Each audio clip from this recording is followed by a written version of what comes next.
Isang masayang araw po. Umpisa na nating tambakan itong magiging bagong area natin para sa mga palakihin. So ito po yung huling pen. Ito po lugar na to ay natambakan na namin noon. Pero gawa nga ng may screen dyan sa likod itong parte ng may silungan, excuse me po, ay hindi namin natambakan yan.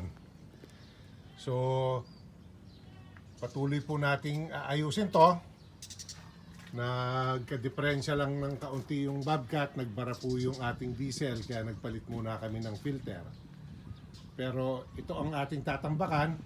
Sasagad na po natin dun sa hollow blocks para po mataas yung lugar. Pagkatapos po nun na matambakan namin ito, itong ating mga gilid naman ng pakainan, ang lalagyan ko rin po ng buhangin, lahat ng kulungan natin dito para po hindi nagpuputik. At mas malinis po yung ating pakainan. So yan po ang ating project ngayong araw.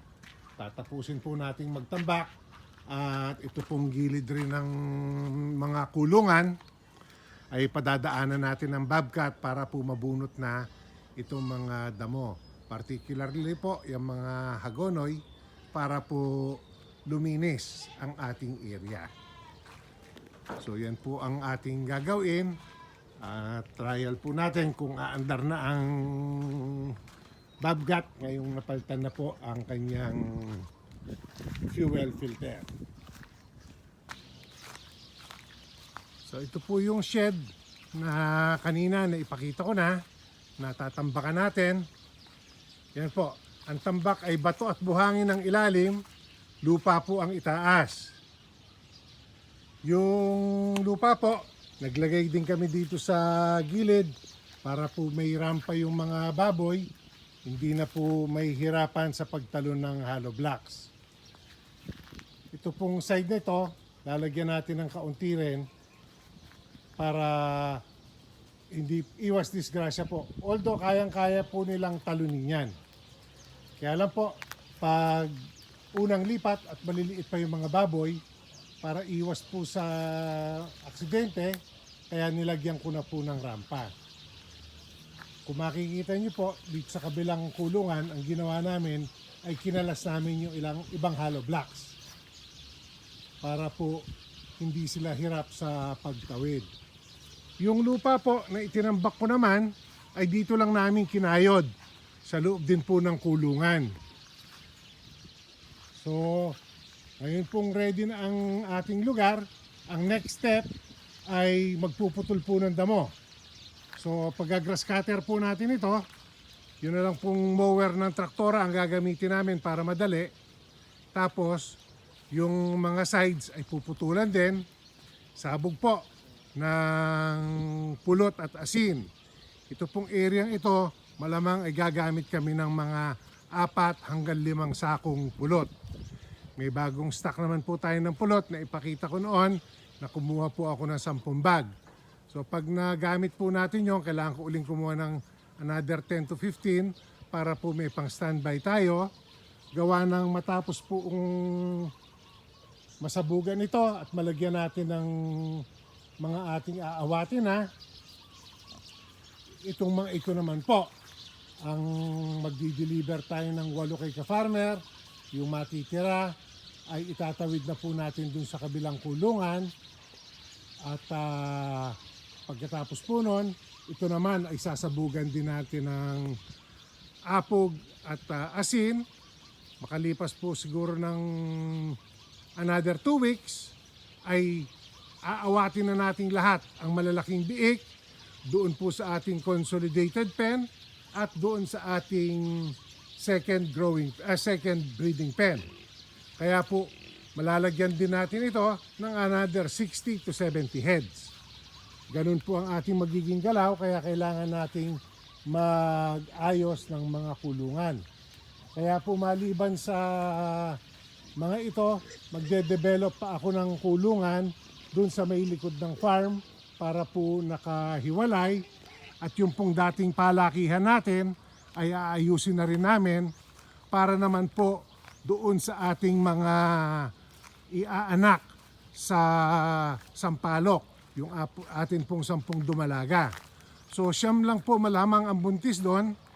Sure po ako na yung isa ay rehit o hindi nasampahan nung araw.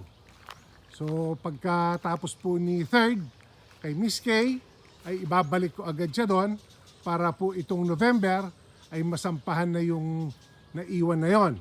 At March na po aanok nun yon. Late Feb or early March. Depende po kung masampahan agad. So ito naman po ang ating consolidated pen.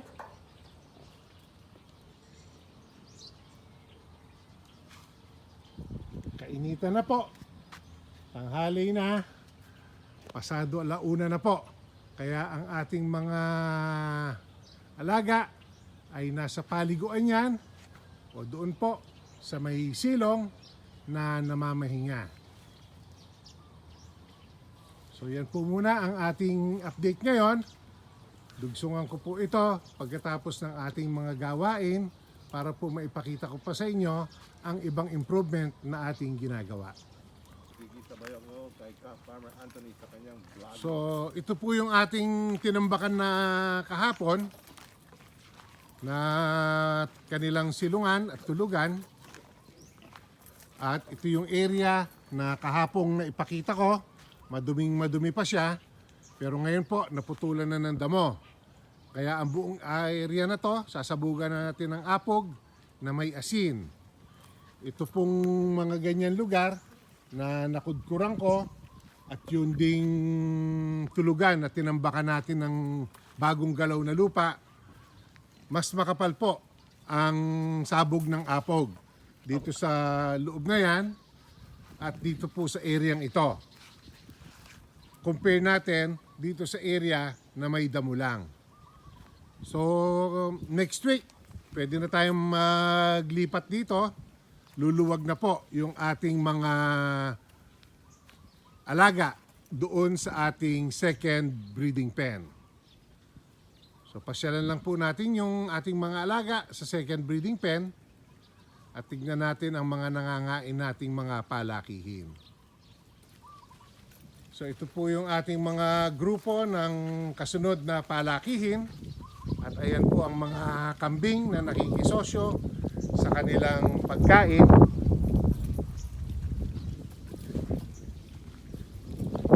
So tuloy-tuloy po ang ating pagpukpok ng pakain sa mga ito. Ayan, kabibigay po kaya marami pa ang laman ng pakainan. At yun nga pong mga biik naman dito sa ating second breeding pen, ang target nating itawid.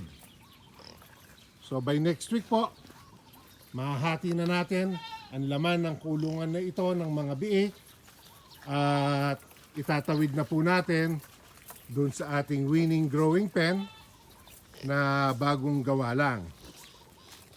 Ayan po. Yung malalaking biik na yan na nadede pa rin, maaalis na po natin yan at hopefully po yung mga mas maliliit na biik na maiiwan pa rin dito ang siyang dedede naman sa mga inahin natin na willing pa pong magbigay ng gatas. So yung pong ba ngayon, dahil marami ang kanilang pwedeng madidehan, ay mas bibilis ang paglaki. At in another 2 or 3 weeks po, ay atin na rin pwedeng hulihin para iwalay.